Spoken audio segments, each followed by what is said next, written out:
Yıl 2026-yil javolan mashinani rasmkalar tiqilgan ekan. Dahshat. Cobalt avtomobillarda ko'p bo'lib turadi bu holat.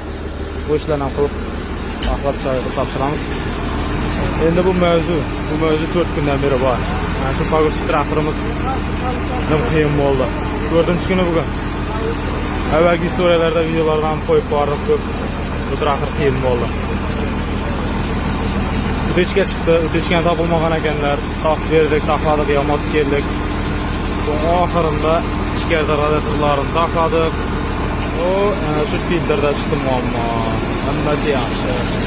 Gap turibdi. Zo'r sovuchlari.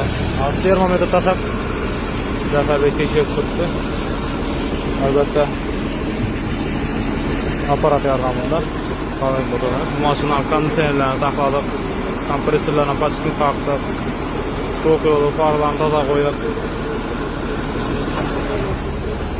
Bu mashina benzin nasosida yonishidan muammo bor ekan. 4 sekund, 5 sekundda ham turgan ekan. Kechikish bilan muammosi benzin nasosida ichindagi обратный klapandan chiqib turibdi. Hozir xudo xolasa bilan almashtirib, cho'tki qilib topshiramiz egasiga. Sizlar kuzatib boring, qo'llab turganlar uchun hammaga rahmat. Like bosganlar uchun, kollaboratsiya qilganlar uchun hammaga uchun rahmat. Podpiska qilinglar. Adres o'zgardi. Adres hozircha shu yerda.